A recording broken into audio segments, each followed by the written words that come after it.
السلام علیکم ورحمۃ اللہ وبرکاتہ۔ الحمد للہ رب العالمین والصلاة والسلام علی سید المرسلین وعلی آلہ واصحابہ اجمعین، اما بعد۔ اللہ رب العالمین کا فضل و احسان ہے الحمدللہ، اس کے کرم سے، اس کے شکر سے، اس کی مرضی سے الحمدللہ آج 30واں پارہ مکمل ہوا اور اسی کے ساتھ ہمارا کلام پاک بھی مکمل ہوا۔ اللہ تعالیٰ 30ویں پارے کی جو شروعات ہوتی ہے وہ سورہ نبا سے شروع ہوتی ہے، اور لہٰذا تو آج ہم 30ویں پارے کی کچھ منتخب آیات کی تفسیر آپ کے سامنے پیش کریں گے، جو چیزیں اس میں اہم ہیں۔ اللہ تعالیٰ نے اس سورت کے اندر سب سے پہلے تو جہنمیوں کا ذکر کیا، ایک نقشہ کھینچا ہے جہنمیوں کا، اور اس میں بتایا ہے، اللہ تعالیٰ کہہ رہا ہے ان جہنم کانت مرصادا للطاغین مآبا لابثین فیہا احقابا۔ پہلے جہنم کا ذکر کیا، اس کے بعد جنت کا ذکر کیا۔ پہلے بتایا کہ جو لوگ برے ہوں گے ان کا ٹھکانہ جو ہوگا وہ جہنم ہوگا، پھر جہنم میں جو ٹھکانہ ہوگا اس کی تشریح کی کہ کون لوگ رہیں گے، بتا دیا للطاغین مآبا، طغیانی کرنے والے، سرکشی کرنے والے، یعنی کہ برے لوگ جہنم میں رہیں گے۔ پھر آگے بتا رہا ہے اللہ تعالیٰ لابثین فیہا احقابا لا یذوقون فیہا بردا ولا شرابا۔ اب اس جہنم کے اندر جب وہ رہیں گے تو اللہ تعالیٰ کہہ رہا ہے ہمیشہ ہمیشہ، یعنی ایک لمبے ٹھکانے تک رہیں گے، لمبی مدت تک۔ لابثین فیہا احقابا لا یذوقون فیہا بردا ولا شرابا، اور وہاں پہ ان کو کوئی ٹھنڈک اور کوئی پانی نہیں ملے گا۔ یہ اللہ تعالیٰ نے کیوں کہا کوئی ٹھنڈک اور کوئی پانی نہیں ملے گا؟ جہنم دراصل اتنی زیادہ شدید سخت گرم ہوگی کہ اللہ تعالیٰ نے یہاں پہ بتا دیا کہ اگر اس کو کوئی چیز ٹھنڈی کر سکتی تھی یا کوئی چیز نرم کر سکتی تھی تو وہ پانی اور ٹھنڈ ہی تھی۔ اللہ تعالیٰ اس چیزی کو چھین لے گا۔ پھر آگے اللہ تعالیٰ بتا رہا ہے الا حمیم وغساقا، پانی ہوگا لیکن بالکل گرم کھولتا پانی ہوگا، اور کیا ہوگا؟ پیپ ہوگا، مواد ہوتا ہے، مواد پیپ، یہ جہنمیوں کو پلایا جائے گا۔ پھر اللہ آگے کہہ رہا ہے جزاء وفاقا، یہ ان کا بدلہ ہوگا جو دنیا میں کرتے تھے۔ اب جب یہ بات پوری ہو جاتی ہے جہنم کی، اب سنیے جنتیوں کے لیے اللہ کیا کہہ رہا ہے ان للمتقین مفازا، یقیناً جو نیک لوگ ہیں، جو جنتی ہوں گے، وہ بہترین آرام گاہوں میں، بہترین ٹھکانے میں رہیں گے۔ حدائق وعنابا، ان کو اللہ تعالیٰ باغات میں رکھے گا، چھائے میں رکھے گا، سائے میں ہوں گے، وہ بہترین سائے میں ہوں گے۔ وکواعب اترابا، اور ان کو اللہ تعالیٰ کنواری ہم عمر لڑکیاں دے دے گا، یہ ایک نعمت ہوگی اللہ تعالیٰ کی۔ وکأسا دہاقا، بہترین چمکتے جام میں شراب پی رہے ہوں گے۔ اور پھر اللہ نے ایک مثال سے بتایا لا يسمعون فيها لغوا ولا كذابا، اب اس جنت کے اندر وہ کوئی لغو بات نہیں سنیں گے اور کوئی جھوٹی بات نہیں سنیں گے۔ یہ غور کرنے کی بات ہے۔ دیکھیے انسان اس دنیا میں ہے، کبھی جو ہے گھومنے پھرنے کے لیے کسی پارک میں یا کسی جگہ پہ جاتا ہے تو وہاں پہ اس کو جو سب سے کم تکلیف دی جا سکتی ہے، یعنی کہ یہ کہہ لیجیے دنیا کی اگر کوئی سب سے ہلکی تکلیف ہے تو وہ یہ ہے کہ کسی کو ڈسٹرب کرنا۔ آپ بیٹھے ہیں ڈاکٹر صاحب جیسے، اب ہم یہاں پہ آ گئے، آپ کچھ بات کر رہے ہیں، ہم یہاں پہ آ کے شور کرنے لگے یا کوئی جھوٹی بات بولنے لگے یا لغو بات کرنے لگے، سب سے ہلکی اور سب سے کم اگر تکلیف ہے تو یہی ہے، انسان کو ڈسٹرب کر دینا۔ تو اللہ تعالیٰ بتا رہا ہے کہ جنتیوں کا تو یہ صفت ہوگی کہ وہ ڈسٹرب بھی نہیں ہوں گے، یعنی کہ کوئی جھوٹی بات یا کوئی لغو بات بھی نہیں ہوگی۔ اور اسی کے اپوزٹ جہنمیوں کا کیا ہوگا؟ ان کو پیپ پلایا جائے گا، یعنی کہ سوچ کے باہر سے زیادہ عذاب جو سوچا نہیں جا سکتا ہے، پیپ پلایا جائے گا، گرم کھولتا ہوا پانی ہوگا، اور بار بار اللہ نے وہی بھی کر دی کہ ہمیشہ ہمیشہ اس میں رہیں گے۔ پھر اللہ اس میں بتا رہا ہے جزاء من ربک عطاء حسابا، اور یہ جو ہوگا یہ اس کے رب کی طرف سے نعمت ہوگی۔ اب اس کے بعد اللہ تعالیٰ نے بتایا انا انذرناکم عذابا قریبا، یقیناً ہم نے اب یہ ساری چیزیں تمہیں بتا دی، جنت بتا دیا، جہنم بتا دیا۔ انا انذرناکم عذابا قریبا، میں نے یقیناً تمہیں عذاب سے ڈرا دیا، میں نے اپنا کام پورا کر دیا۔ اب اللہ تعالیٰ بتا رہا ہے یوم ينظر المرء ما قدمت يداه ويقول الكافر، اب قیامت کے دن جو انسان نے پیش کیا ہوگا، اس کے جو ہاتھوں کی کمائی ہوگی، جو کرتوت ہوگی، یوم ينظر، وہ اس کو دکھا دیا جائے گا، وہ دیکھ لے گا کہ دنیا میں اس نے کیا کیا۔ ويقول الكافر يا ليتني كنت ترابا، اور کافر کہیں گے کاش ہم مٹی ہوتے۔ اتنا خوفناک منظر ہوگا، وہ کہیں گے کاش ہم مٹی ہوتے ہیں۔ صحابہ کرام نے اس کی تفسیر پیش کی ہے، دراصل ہوگا یہ جو جانور ہیں ان کو اللہ تعالیٰ مٹی بنا دے گا، جب دنیا ختم کر دے گا دوبارہ سے دنیا بنائے گا تو سارے جانور پیدا ہوں گے، بھیڑ اور بکری یہ وہ جو ہوں گے. اب اگر کسی جانور نے کسی جانور کے اوپر ظلم کیا ہوگا، یعنی کہ ایک سینگ والی بکری نے کسی بغیر سینگ والی کو مارا ہوگا، تو اللہ تعالیٰ کہے گا اب تم اپنا بدلہ پورا لے لو. اس طریقے سے پھر ان لوگوں کو مٹی بنا دے گا. تو وہی جب کافر دیکھیں گے تو کہیں گے کاش یہ جانور ہوتے ہم مٹی ہو جاتے، ہم مٹی ہو جاتے تو لہٰذا ہم سے یہ عذاب ہٹا لیا جاتا اور ہم بچ جاتے. آج اس کے بعد اللہ تعالیٰ اب طغیانی کے سلسلے میں فرعون کا نقشہ کھینچا. اللہ تعالیٰ نے سورہ نازیات میں بتایا فرعون کے سلسلے میں کہ ہارون اور موسیٰ یہ جو ہے فرعون کو ڈرانے گئے تو بہت زیادہ سرکشی کر رہا تھا. اب یہ مانا نہیں اور اس نے کیا کیا، فحشر فنادا، اپنی جماعت کو بلایا اور کہنے لگا فقال انا ربکم الاعلی، میں سب سے بڑا ہوں، میں تمہارا رب ہوں.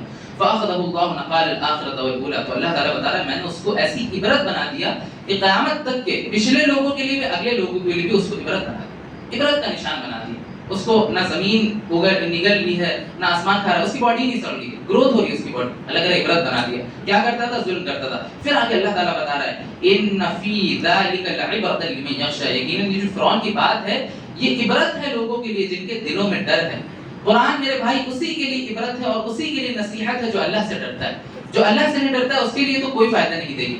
لہٰذا جو لوگ ظلم کرتے ہیں، جو لوگ زیادتی کرتے ہیں، جو لوگ دوسرے کے حقوں کو مارتے ہیں، جو لوگ آپس میں محبت نہیں کرتے ہیں، وہ ڈریں اللہ کے عذاب سے. اللہ کہہ رہا ہے عبرت ہے یقیناً ان لوگوں کے لیے جو ہم سے ڈرتے ہیں. اب اس کے بعد اللہ تعالیٰ نے اسی سورت کے اندر ایک جگہ پہ ذکر کیا کامیابی اور ناکامیابی.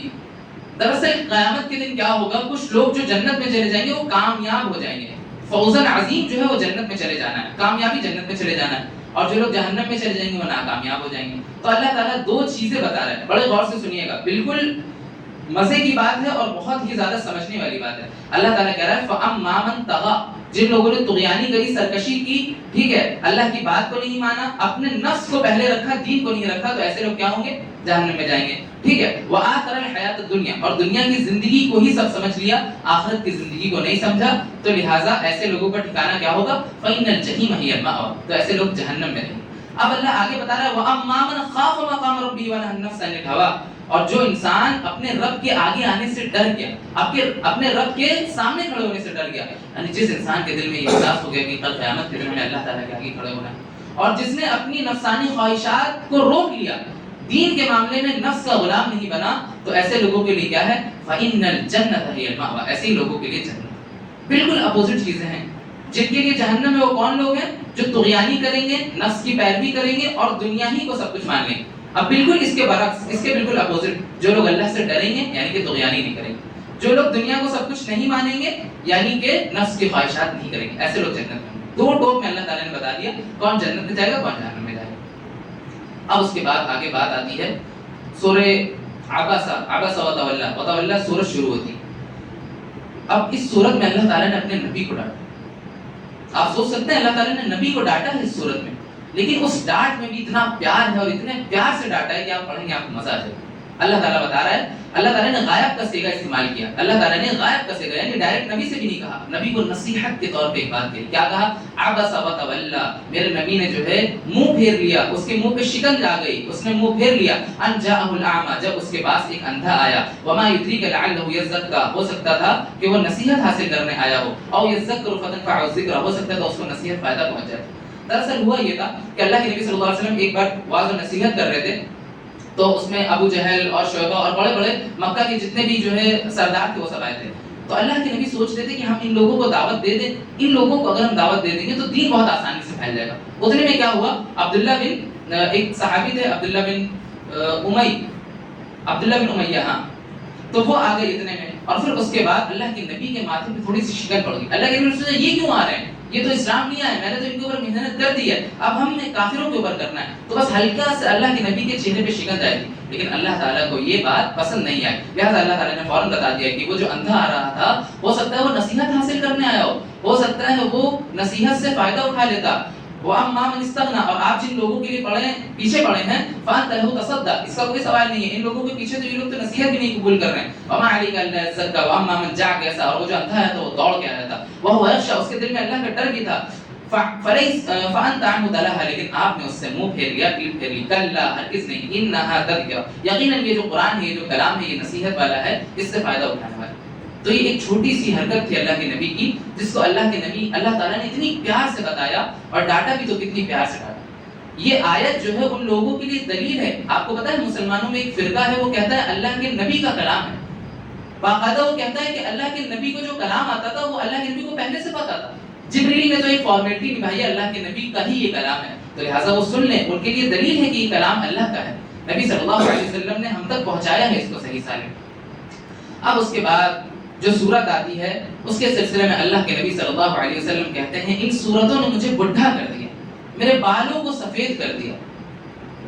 چھوٹے سے وقت میں اس کی تفسیر نہیں ہو پائے گی. 3 سورتیں ہم بتا رہے ہیں, اس کو گھر جا کے آپ پڑھیے گا. ایک تو اذا الشمس كورت, دوسری اذا السماء انفطرت, اور اذا السماء انشقت. یہ 3 سورتیں اللہ تعالیٰ نے اس میں جہنم کا ذکر کیا. ایسا جہنم کا ذکر کیا ہے کہ پورا جب آپ اس کو پڑھیں گے ایسا فیل ہوتا ہے جہنم کی ویڈیو چل رہی ہے. اللہ تعالیٰ کہہ رہا ہے اذا الشمس كورت واذا النجوم انقطرت واذا الجبال سيرت واذا العشار احترت واذا الوحوش حشرت. اللہ تعالیٰ کہہ رہا ہے جب سورج کو لپیٹ دیا جائے گا, جب ستارے بے نور ہو جائیں گے, جب پہاڑ چل پڑے گا, اور پھر اس کے بعد جب 10-10 پیٹ والی 10-10 گابن ایک اونٹنی 10-10 بچے کی گابن اونٹنی کو چھوڑ دیا جائے گا. وَإِذَا الْوُحُوشُ حُشِرَتْ, اور جب وَإِذَا الْوُحُوشُ حُشِرَتْ, اور جب جو ہے وَإِذَا الْوُحُوشُ حُشِرَتْ, ہاں, اور جب جو ہے انسان کو جو ہے اس کے جوڑوں کے ساتھ کر دیا جائے گا. وَإِذَا الْبِحَارُ فُجِّرَتْ, اور جب سمندر کو کھولا دیا جائے گا. وَإِذَا النُّفُوسُ زُوِّجَتْ, اور جب سب جوڑوں کو ایک ساتھ کر دیا جائے گا. جوڑوں سے مراد یعنی کہ جہنم, یعنی کہ سارے بکری اور سارے بھیڑ اور سارے شیر اور سارے درندے یہ ایک ساتھ اللہ تعالیٰ کر دے گا. ایسا عذاب آئے گا کہ بھیڑ اور شیر ایک ساتھ ہوں گے, بکری اور چیتا ایک ساتھ ہوں گے, اور پھر اس کے بعد اللہ تعالیٰ سمندر کو کھولا دے گا. وَإِذَا النُّفُوسُ زُوِّجَتْ, اور تمام جوڑوں کو ایک ساتھ کر دے گا. یعنی کہ جھوٹے جھوٹے کے ساتھ, سچے سچے کے ساتھ, نمازی نمازی کے ساتھ, بے نمازی بے نمازی کے ساتھ, زانی زانی کے ساتھ, تقوی والے تقوی والے کے ساتھ, صبر کرنے والے کے ساتھ, صدقہ دینے والے صدقہ دینے کے ساتھ, زانی زانی کے ساتھ, خبیث خبیث کے ساتھ. اللہ تعالیٰ سب کے جوڑے بنا دے گا اس دن. ایسی قیامت کا نقشہ اللہ تعالیٰ نے کھینچا ہے. سورج کو لپیٹ دے گا, تاروں کو جو ہے بے نور کر دے گا, پہاڑ چلنے لگیں گے. سوچئے پہاڑ چلیں گے, اور پھر اس کے بعد کیا بتا رہا ہے اللہ تعالیٰ کہہ رہا ہے سمندر کو کھولا دیا جائے گا. اتنا خطرناک وہ دن ہوگا. اور پھر اس کے بعد اللہ وَإِذَا الْمَوْءُودَةُ سُئِلَتْ, اور اس دن زندہ درگور کی گئی لڑکیوں کے باپ سے ان سے پوچھے گا اللہ تعالیٰ بِأَيِّ ذَنبٍ قُتِلَتْ, تمہارے باپ نے تمہیں کس جرم میں قتل کیا گیا. دراصل پہلے کے زمانے میں کیا ہوتا تھا, جب بیٹی پیدا ہوتی تھی اس کو مار دیا جاتا تھا. تو اللہ تعالیٰ ڈرانے کے لیے بتا رہا ہے کہ باپ سے نہیں پوچھیں گے, زندہ درگور کی گئی لڑکی کو اٹھا کے پوچھ لیں گے تیرے باپ نے تجھے کس جرم میں مارا تھا. سوچئے ان کے اوپر کیا ہیبت طاری ہوگی. اللہ تعالیٰ نقشہ کتنا بہترین کھینچ رہا ہے. وَإِذَا الصُّحُفُ نُشِرَتْ, جب نامہ اعمال کو کھول دیا جائے گا. وَإِذَا السَّمَاءُ كُشِطَتْ, جب آسمان کی کھال کھینچ لی جائے گی. سوچئے کتنا ڈینجر دن ہوگا, آسمان کی کھال کھینچ لی جائے گی. وَإِذَا الْجَحِيمُ سُعِّرَتْ, جہنم کو بھڑکا دیا جائے گا. وَإِذَا الْجَنَّةُ أُزْلِفَتْ, جنت کو قریب کر دیا جائے گا. عَلِمَتْ نَفْسٌ مَّا أَحْضَرَتْ, اس دن انسان جان لے گا جو جو اس نے کیا ہوگا. اتنا خطرناک اللہ تعالیٰ نے جہنم کا بتایا ہے. قیامت کا دن کیسا ہوگا, جہنم کے دن کی کیا کیا ہولناکیاں ہوں گی. اللہ کے نبی کہتے ہیں ان صورتوں نے ہمیں بڈھا کر دیا, میرے بالوں کو سفید کر دیا. اتنی خطرناک ہے یہ صورت. اب اس کے بعد اللہ تعالیٰ سورہ مطففین میں فرماتا ہے کہ ہلاکت ہے, ویل ہے ان لوگوں کے لیے, بربادی ہے جو لوگ ناپ تول میں کمی کرتے ہیں. بھائیو ناپ تول میں کمی کرنے والے کے لیے ہلاکت ہے. اللہ تعالیٰ کہہ رہا ہے الذین اذا اکتالوا علی الناس یستوفون, جب یہ اپنا مال چاہتے ہیں تو پورا چاہتے ہیں, لیکن جب یہ دوسروں کو دیتے ہیں تو اس میں خیانت کرتے ہیں. اور پھر اس کے بعد الا یظن اولئک انہم مبعوثون, کیا ان لوگوں کو گمان نہیں ہے کہ یہ مر کے پھر سے اٹھیں گے. لیوم عظیم, اس دن یوم یقوم الناس لرب العالمین, جس دن ساری انسانیت کا رب اللہ تعالیٰ ہوگا. اللہ تعالیٰ کہہ رہا ہے کیا ان لوگوں کو اس دن کا ڈر نہیں ہے, کیا یہ لوگوں کو اٹھنے کا ڈر نہیں ہے, ان لوگوں کو ڈر نہیں ہے جو یہ ناپ تول میں کمی کر رہے ہیں. میرے بھائی یہ چیز سمجھ لیں, ناپ تول میں کمی کرنا صرف یہی نہیں ہوتا ہے کہ انسان آپ سے 100 روپے کا سامان مانگا, آپ نے 90 کا دے دیا. 1 کلو سیب انسان نے مانگا 900 گرام دے دیا. بلکہ ناپ تول میں کمی یہ بھی ہے کہ ایک ساس اگر اس کا بیٹی کو گھمانے اس کا داماد جا رہا ہے تو وہ خوش ہے, لیکن جب اپنا بیٹا اس کی بیٹی کو گھمانا چاہ رہا ہے تو اس کے چہرے پہ شکنج پڑ گئی. یعنی کہ ایسے سمجھ لیجیے جس چیز کا بھی حق ہے اور آپ اس حق کے علاوہ کوئی کام کر رہے ہیں تو آپ ناپ تول میں کمی کر رہے ہیں. آپ اپنے بیٹوں کے ساتھ صحیح ویوہار نہیں کر رہے ہیں, آپ اپنے باپ کے ساتھ اپنے والدین کے ساتھ صحیح ویوہار نہیں کر رہے ہیں, لیکن آپ کو شکایت ہے کہ میرے بیٹے صحیح نہیں ہیں. لہٰذا جس چیز کا حق ہے اگر آپ اس حق کے علاوہ کام کر رہے ہیں تو پھر آپ کو ڈرنے کی ضرورت ہے اس دن سے جس دن کا رب اللہ تعالیٰ ہوگا. اب اس کے بعد اللہ تعالیٰ اسی صورت کے اندر بتاتا ہے گناہوں کے سائیڈ افیکٹ کیا ہوں گے. یہ جو گناہ ہم اور آپ کرتے ہیں اس کا نقصان کیا ہے. اللہ تعالیٰ بتا رہا ہے کلا بل ران علی قلوبہم ما کانوا یکسبون, یہ لوگ جو گناہ کرتے ہیں, جب بہت زیادہ گناہ کرتا ہے تو اللہ تعالیٰ ایک لیئر چڑھا دیتا ہے, ایک پردہ چڑھا دیتا ہے ان کے دلوں کے اوپر, پھر اچھائی ان کے اوپر اثر نہیں کرتی. ترمذی کی حدیث اللہ کے نبی صلی اللہ علیہ وسلم فرماتے ہیں جب انسان گناہ کرتا ہے تو ایک چھوٹا سا ڈاٹ اس کے دل پہ لگا دیا جاتا ہے, اور پھر جیسے جیسے وہ گناہ کرتا جاتا ہے وہ ڈاٹ لگاتا رہتا ہے فرشتہ, یہاں تک کہ ایک دن آتا ہے اس کا دل کالا ہو جاتا ہے, اس کے اوپر پھر نیکیاں اثر نہیں کرتی ہیں. تو گناہوں کے سائیڈ افیکٹ ہیں یہ کہ اللہ تعالیٰ آپ کے دل کو کالا کر دے گا, اللہ تعالیٰ آپ کے دل کے اوپر غلاف چڑھا دے گا, پھر قرآن اور اسلام کی بات آپ کو نہیں سمجھ میں آئے گی. اس لیے یہ گناہوں کا سائیڈ افیکٹ ہے, اس لیے گناہ سے بچیں, بڑے گناہوں سے بچیں. اور پھر اس کے بعد حضرت حسین فضل یہ جو ہے اس آیت کی تفسیر میں کہتے ہیں کلا انہم عن ربہم یومئذ لمحجوبون, مجرم لوگ جو ہوں گے وہ کل قیامت کے دن اللہ تعالیٰ کو نہیں دیکھ پائیں گے, اللہ تعالیٰ ان کے درمیان پردہ ڈال دے گا. تو اس کی تفسیر میں کہتے ہیں دنیا میں تو اللہ تعالیٰ نے اس اعتبار سے پردہ ڈال دیا کہ توحید ان سے چھپا لی اور ان کو شرک میں ملوث کر دیا, اور کل قیامت کے دن اللہ تعالیٰ اپنے دیدار سے پردہ ہٹا لے گا. سب سے بڑی جو نعمت ہے اللہ تعالیٰ کا دیدار ہے, اور مجرم لوگ اسی سے جو ہے گھاٹے میں ہو جائیں گے, وہ اللہ کا دیدار نہیں کر پائیں گے. اب اس کے بعد اللہ تعالیٰ جنت کی شراب کے تعلق سے بتاتا ہے یسقون من رحیق مختوم. جنت میں جو شراب ہوگی وہ تو بہت قسم کی ہوگی, لیکن اللہ تعالیٰ نے یہاں پہ ایک نام ذکر کیا ہے, وہ کیسی ہوگی, سیل پیکڈ ہوگی, بالکل سیل ہوگی. اور اللہ تعالیٰ کیا بتا رہا ہے, اللہ تعالیٰ بتا رہا ہے ختامہ مسک, اور اس کے اینڈ میں جب اس کو آخر جو اس کا گھٹ رہے گا اس میں مشک کی خوشبو رہے گی. وفی ذلک فلیتنافس المتنافسون, اگر تمہیں کمپٹیشن کرنا ہے, تمہیں جھگڑنا ہے تو اس کے لیے جھگڑو. یعنی اس کا جو شراب جو ہوگی سب سے بہترین وہ سیلڈ پیک ہوگی, بالکل بالکل سیل ہوگی, اور ایسی سیل نہیں ہوگی کہ اس کو کسی نے مینوفیکچر کیا ہوگا, بلکہ وہ اللہ کی طرف سے سیل ہوگی. سوچیے دنیا میں ہم اور آپ کوئی چیز کھاتے ہیں پیتے ہیں وہ سیل کری جاتی ہے, لیکن جنت میں جو شراب ہوگی وہ سیلڈ پیک ہوگی. اور اللہ تعالیٰ بتا رہا ہے اس کا جو آخری گھونٹ ہوگا اتنا لذیذ ہوگا کہ اس میں مشک کی خوشبو ہوگی. آپ دیکھو جو فالودہ وغیرہ کھاتے ہیں اس کا آخری جو گھونٹ ہوتا ہے کتنا ٹیسٹی ہوتا ہے, نیچے فروٹس آتے ہیں. اللہ تعالیٰ کہہ رہا ہے جنت کی جو شراب ہوگی اس کے آخری گھونٹ میں مشک ہوگا. پھر اللہ تعالیٰ کہہ رہا ہے اگر تمہیں لڑنا ہے, جھگڑنا ہے, کمپٹیشن کرنا ہے, اس کے لیے کرو نا, یہ بیمانی کے لیے کیوں کر رہے ہو؟ اللہ تعالیٰ نے پہلے کیا بتایا, ناپ تول میں کمی کرنے والے کے لیے ہلاکت ہے, اور اب اس میں بتا رہا ہے کہ اگر کمپٹیشن کرنا ہے, ایک دوسرے سے حصہ کرنا ہے تو اس چیز میں کرو, اس شراب کے لیے کرو. اب اس کے بعد سورہ انشقاق شروع ہوتی. آپ لوگوں کو جیسا کہ پتا ہے کہ دائیں ہاتھ والے اور بائیں ہاتھ والے کو نامہ اعمال دیا جائے گا. دائیں ہاتھ والوں کے تو خوشی سے ٹھکانے نہیں ہوں گے, لیکن بائیں ہاتھ والے بڑے ہی درد میں ہوں گے. اللہ تعالیٰ اس میں اور وضاحت کر رہا ہے وَأَمَّا مَنْ أُوتِيَ كِتَابَهُ وَرَاءَ ظَهْرِهِ. دراصل جو بائیں ہاتھ والے ہوں گے ان کو نامہ اعمال تو دیا جائے گا ان کے الٹے ہاتھ میں, لیکن پیچھے سے دیا جائے گا, یہاں سے ایسے پیچھے سے دیا جائے گا, کیونکہ قیامت کے دن اس لیے پیچھے سے دیا جائے گا کیونکہ انہوں نے اللہ کے دین سے جو ہے پیٹ پھیر دی, اللہ کے دین کو پیٹ دکھا دیا تھا, لیکن لہٰذا اللہ تعالیٰ قیامت کے دن جو ہے ان کو پیٹ سے ایسے پیچھے سے ان کے نامہ اعمال دے گا. اور حدیث میں آتا ہے جیسے ہی اس کو نامہ اعمال پکڑایا جائے گا وہ چلانے لگے گا, رونے لگے گا, جیسے ہی ایسے ٹچ ہوگا اس کا نامہ اعمال وہ رونے لگے گا, چلانے لگے گا. اور یہاں پہ اللہ تعالیٰ وہی کہہ رہا ہے فَسَوْفَ يَدْعُو ثُبُورًا, وہ موت کو پکارے گا لیکن وہ پکارتا ہی رہ جائے گا, وَيَصْلَىٰ سَعِيرًا, اتنے وہ جہنم میں ڈھکیل دیا جائے گا. پھر اللہ تعالیٰ آگے وضاحت کر رہا ہے إِنَّهُ كَانَ فِي أَهْلِهِ مَسْرُورًا, یہ وہی لوگ ہیں جو اپنے گھروں میں بہت زیادہ خوش تھے, اپنی فیملی میں اتنا زیادہ مگن ہو گئے تھے کہ حلال و حلال کی تمیز بھول گئے تھے. یہ اپنے مال و دولت میں اتنا زیادہ مگن ہو گئے تھے کہ اللہ تعالیٰ کو بھول گئے تھے, بڑے خوش تھے یہ. اور یہ گمان کیا کرتے تھے انه يظن ان يحور, کہ ان کو مر کے تو اٹھنا ہی نہیں ہے, بلا ہرگز نہیں, ان ربه كان به بصيرا, اللہ تعالیٰ ہر چیز کو دیکھنے والا ہے. اب اس کے بعد سورہ بروج میں اللہ تعالیٰ نے اصحاب الاخدود کا ذکر کیا ہے. دراصل یہ ایک قوم تھی, یہ اس وقت پر ایمان لے آئی تھی, اور اس قوم کا جو بادشاہ تھا اس نے جو ہے پوری قوم کو اصحاب الاخدود ایک خندق میں ڈلوا دیا تھا, سارے مرد عورت بچے بوڑھے سب کو جو ہے ڈلوا دیا تھا. النار ذات الوقود, جس میں آگ تھی, آگ کا جو ہے اس نے عذاب دیا تھا. اذ هم علیہا قعود وهم علی ما یفعلون بالمؤمنین شہود. تو اللہ تعالیٰ اسی نقشے کو کھینچ رہا ہے اور اصحاب الاخدود کے بارے میں بتا رہا ہے کہ جب ان کو آگ میں جلایا جا رہا تھا تو مومنین آگ میں جل رہے تھے, لیکن کچھ لوگ مزے سے ان کو دیکھ رہے تھے. اور پھر اس کے بعد اللہ کہتا ہے الذی لہ ملک السماوات والارض واللہ علی کل شیء شہید. یہ لوگ بھول گئے ہیں, ان کو چھوٹی سی رعایا مل گئی ہے, اس میں یہ لوگ خوش ہو گئے. آج ان کو چھوٹی سی رعایا مل گئی, اس میں خوش ہو گئے. یہ اس اللہ کو بھول گئے جو آسمان اور زمین کا مالک ہے, جس کے ہاتھ میں ساری چیزیں. آج ایک محلہ ان کے ہاتھ میں آ گیا, یہ اتنا درار ہیں, لیکن اس اللہ کو بھول گئے جس کے ہاتھ میں تو زمین بھی ہے, آسمان بھی ہے, اور وہ ہر چیز کو دیکھنے والا ہے. پھر اللہ تعالیٰ بڑی خطرناک بات کہتا ہے. اللہ تعالیٰ کہتا ہے ان الذين فتنوا المؤمنين والمؤمنات ثم لم يتوبوا فلهم عذاب جهنم ولهم عذاب الحريق. اللہ تعالیٰ اپنے ولیوں کے سلسلے میں بتا رہا ہے جن لوگوں کو انہوں نے جلا دیا ہے, کل قیامت کے دن ہم بھی ان کو ایسے ہی جلائیں گے اگر یہ توبہ نہیں کریں گے. کتنی بڑی بات کہہ دی اللہ تعالیٰ نے. حضرت حسن بصری جب اس آیت کو پڑھتے ہیں بے شمار رونے لگتے ہیں, بہت روتے ہیں. ان سے جب پوچھا گیا کہ کیوں روتے ہیں، وہ کہتے ہیں میرا رب اتنا مہربان اتنا رحیم ہے کہ جن لوگوں نے اللہ کے ولیوں کو جلا دیا، آگ میں جلا دیا، اللہ تعالیٰ ان سے کہہ رہا ہے کہ میں تمہیں معاف کر دوں گا اگر تم توبہ کرو گے.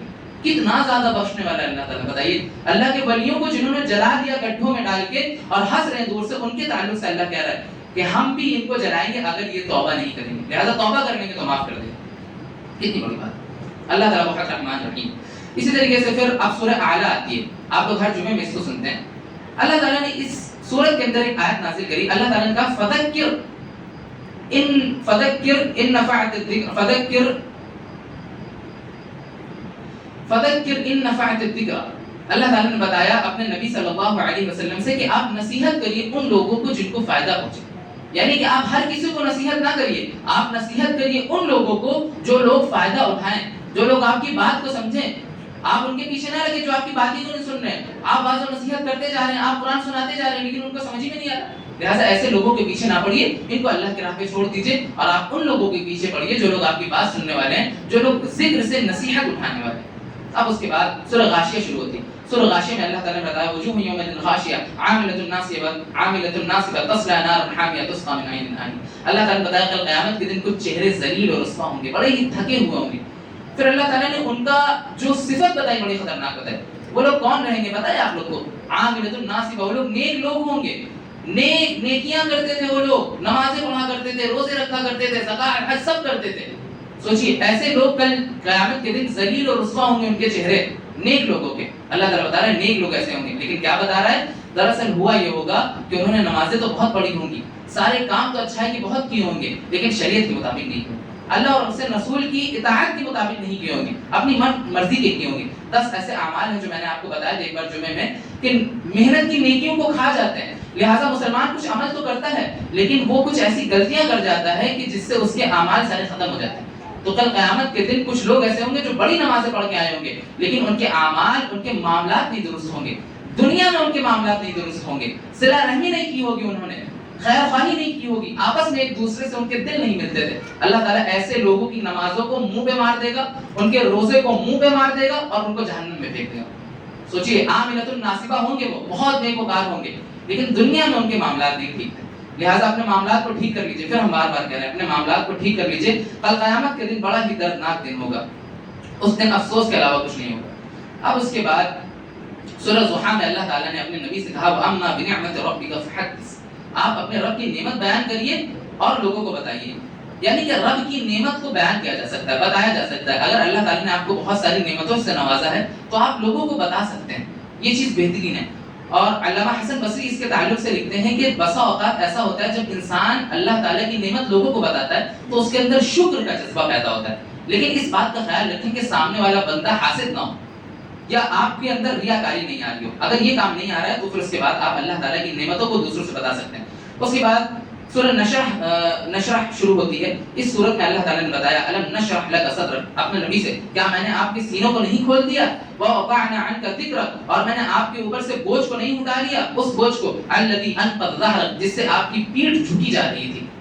دراصل ہوا یہ تھا جب اللہ کے نبی کے اوپر قرآن کی وحی ہوتی ہے تو اللہ کے نبی کہتے ہیں میں اس بوجھ کو نہیں اٹھا پاؤں گا. ان کی پیٹھ اس بوجھ کے مارے ڈرے جا رہے تھے، وہ سہمے جا رہے تھے. حضرت خدیجہ کے پاس جاتے ہیں، کہتے ہیں مجھے یہ جو اتنا بڑا بوجھ مل گیا ہے مجھے نہیں لگتا ہے کہ میرے اندر اتنی طاقت ہے میں اس کو اٹھا پاؤں گا. حضرت خدیجہ کہتی ہے جس رب نے آپ کو ایک بوجھ دیا ہے وہی رب آپ کو جو ہے اس بوجھ کو سنبھالنے کی طاقت بھی دے گا. پھر اللہ تعالیٰ آگے کہتا ہے وَرَفَعْنَا لَكَ ذِكْرَكَ، اور میں نے آپ کے ذکر کو بلند کر دیا. اور پھر اللہ تعالیٰ بتا رہے ہیں کہ میں نے اس وحی کو ایسا نازل کیا کہ قرآن کو نافذ کر دیا میں نے. کل تک کہ آپ کے کوئی پیروکار نہیں تھے، لوگ آپ کو گالیاں بک رہے تھے، مار رہے تھے، لیکن آج سب لوگ آپ کی اطاعت کرنے والے ہو گئے. اور اے نبی میں نے آپ کے ذکر کو بلند کر دیا. حسان بن ثابت رضی اللہ عنہ بتاتے ہیں کہ اللہ کے نبی کو اس طریقے سے بلند کر دیا گیا ان کے ذکر کو کہ مؤذن جب اذان کہتا ہے اشہد ان لا الہ الا اللہ کہتا ہے تو اللہ تعالیٰ نے اپنے نام کے ساتھ نبی کے نام کو جوڑ دیا. یعنی کہ قیامت تک کہ جب تک کہ اذان ہوتی رہے گی اللہ کے نبی کا ذکر ہوتا رہے. اللہ تعالیٰ نے اپنے نبی کے ذکر کو بلند کر دیا. اسی طریقے سے پھر اب اللہ تعالیٰ سورہ قدر میں بتاتا ہے اِنَّا أَنزَلْنَاهُ فِي لَيْلَةِ الْقَدْرِ، یقیناً ہم نے اس مبارک رات میں اس کو نازل کیا. اللہ تعالیٰ نام نہیں لیتا ہے قرآن کا، کہتا ہے اِنَّا أَنزَلْنَاهُ، میں نے اس کو نازل کیا. کب؟ فی لیلۃ القدر، اس قدر میں، اس مبارک رات میں. دراصل قرآن کی عظمت اور اس کی طاقت اتنی ہے کہ اس کا نام نہیں بھی لیا جائے تو انسان سمجھ جائے. یہ قرآن کی فضیلت اتنی ہے کہ اس کو لیلۃ القدر میں نازل کیا گیا. اس قرآن کو سب سے بہترین مہینے میں، سب سے بہترین رات میں، سب سے بہترین فرشتے کے ذریعے سے سب سے بہترین نبی کے اوپر اور سب سے بہترین امت کے اوپر نازل کیا گیا. یہ قرآن کی فضیلت ہے، اتنا معزز اور اتنا عظمت والا قرآن. پھر اللہ تعالیٰ آگے کیا بتا رہا ہے؟ وما ادراک ما لیلۃ القدر، اور اے نبی آپ کو لیلۃ القدر کیا پتہ کہ یہ کیا ہے؟ لیلۃ القدر خیر من الف شہر، یہ لیلۃ القدر 1000 مہینوں سے افضل ہے. ہمارے اور آپ کے درمیان ایک بات بڑی مشہور ہے کہ لیلۃ القدر جو ہے یہ 1000 مہینوں کی راتوں کی جتنی افضل ہے، نہیں بلکہ 1000 مہینوں سے افضل ہے. کوئی کیلکولیٹ نہیں ہے کتنی افضل ہے، نہیں بتا سکتے آپ. اللہ نے ایک مثال دے دی، 1000 مہینوں سے بھی زیادہ افضل ہے. فرشتے اس رات میں اترتے ہیں اور سلام کرتے ہیں ہر اس شخص کو جو عبادت کر رہا ہوتا ہے. لیٹے بیٹھے کھڑے اٹھے بیٹھے جیسے بھی اللہ کی تسبیح کرتا ہے، فرشتے حضرت جبریل آتے ہیں اپنے گروہ کے ساتھ اور ہر انسان کو سلام کرتے ہیں. اور اسی رات میں اللہ تعالیٰ سارے لوگوں کی گناہوں کو معاف کرتا ہے، بڑے بڑے فیصلے آسمان سے کرتا ہے. جن لوگوں کے اوپر جہنم واجب ہو چکی ہوتی ہے، اللہ تعالیٰ توبہ کی وجہ سے ان کے اوپر جہنم حرام کر کے ان کو جنت میں داخل. بہت بڑے بڑے کام ہوتے ہیں اس رات میں. اب اس کے بعد آتی ہے سورہ عصر. یہ قرآن کریم کی ایک بڑی ہی چھوٹی سی سورت ہے، لیکن اس سورت کے اندر اللہ تعالیٰ نے پوری شریعت کو بتا دیا. پورے دین کو اللہ تعالیٰ نے ایک سورت 4 باتوں کے اندر بتا دیا. یعنی کہ بس یہ 4 کام کر لو اور جنت کو پا لو. یہی شریعت ہے، یہی دین ہے، یہی سب کچھ. اللہ تعالیٰ نے کہا والعصر، قسم ہے زمانے کی، ان الانسان لفی خسر، یقیناً انسان خسارے میں. اللہ تعالیٰ نے قسم کھا کے کیا دیا؟ زمانے کی قسم. پھر انا کی تاکید بھی لگا دی. سب لوگ خسارے میں، انسان ہے ہی خسارے میں. انسان کے پاس کوئی چارہ ہی نہیں ہے، وہ خسارے میں ہی ہے. لیکن اللہ تعالیٰ نے کچھ لوگوں کو الگ کر دیا. پہلے یہ بتا دیا کہ پوری انسانیت خسارے میں ہے، تمام لوگ خسارے میں، لیکن الا الذین آمنوا، جو لوگ ایمان لیا ہے، وعملوا الصالحات وتواصوا بالحق وتواصوا بالصبر، جنہوں نے 4 کام کر لیے. حق کو تسلیم کر لینا یعنی کہ ایمان لے آنا، حق پر عمل کرنا یعنی کہ نیک کام کرنا، اور حق کی تبلیغ کرنا، حق میں لگ جانا اور حق کے اوپر آنے والی مصیبت میں صبر کر جانا. بس یہ 4 کام جس نے کر لیے اس کے لیے جنت، اس کا دین پاک، شریعت پوری ہو گئی. صرف 4 کام کیا ہے؟ پھر سے سن لیں. نیک کام کرنا ہے یعنی کہ حق کو مان لینا ہے اور پھر اس کے بعد اس پر عمل کرنا ہے اور حق کی واضح نصیحت کرنی ہے. اپنے بیٹے کو، اپنے بھائیوں کو، اپنے محلے والوں کو حق کی تبلیغ کرنی ہے. اور حق کے راستے میں جب کوئی تکلیف آئے، جب آپ حق کی بات لوگوں کو بتائیں، آپ کو الٹا سیدھا روکیں، اس پہ صبر کرنا ہے. بس اتنا کر لینا ہے، آپ خسارے میں سے ہٹ جائیں گے اور آپ کے لیے جنت ہے. اب اس کے بعد اللہ تعالیٰ نے سورہ کوثر میں ایک جگہ بتایا کہ انا اعطیناک الکوثر. اللہ تعالیٰ نے اپنے نبی سے کہا کہ یقیناً ہم نے آپ کو کوثر دیا. فصلی لربک وانحر، بس آپ نماز پڑھیے اور اس کے بعد پھر قربانی کریے. ان شانک هو الابتر. اللہ تعالیٰ نے اس صورت میں بتایا کہ میں نے اپنے نبی کو، اے نبی میں نے آپ کو کوثر عطا کیا. دراصل کوثر کیا ہوگا میں نے آپ کو بتا چکے ہیں ہم لوگ. یہ ایک جام ہوگا، ایک نہر ہے، حوض کوثر. اللہ کے نبی صلی اللہ علیہ وسلم کا ممبر حوض کوثر پہ لگے گا اور وہ ہمارا انتظار کریں گے اور تمام جنتیوں کو، تمام لوگوں کو حوض کوثر کا پانی پلائیں گے. یہ جو پانی ہوگا اس کے بارے میں آتا ہے یہ دودھ سے بھی زیادہ سفید، شہد سے بھی زیادہ میٹھا ہوگا. اور ایک بار جو انسان اس کو پی لے گا وہ انسان کو کبھی بھی پیاس نہیں لگے. اللہ کے نبی استقبال کے لیے حوض کوثر پہ کھڑے ہوں گے. اور پھر اس کے بعد صحابہ نے پوچھا اس کے سلسلے میں کہ اللہ کے نبی آپ ہمیں پہچانیں گے کیسے؟ تو پھر اللہ کے نبی نے بتایا ہم تمہارے سجدوں کے آثار سے، جو آزاد وضو تمہارے جو ہیں وہ چمکیں گے کل قیامت کے دن.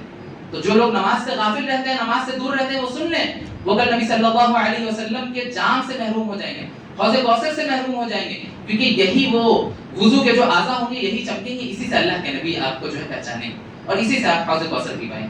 اللہ تعالی ہم سب کو توفیق عطا فرمائے کہ اللہ تعالی ہمیں حوض کوثر کی توفیق. اس کے بعد اللہ تعالی نے بتایا فصلی لربک وانحر، اور آپ نماز پڑھیے اور قربانی کریے. پہلے نماز کا ذکر ہے. نماز ہی سب کچھ ہے. نماز وہ ہے جو دین کا دوسرا اہم رکن ہے. اللہ تعالیٰ نے کہا پہلے نماز پڑھیے اس کے بعد قربانی کریے.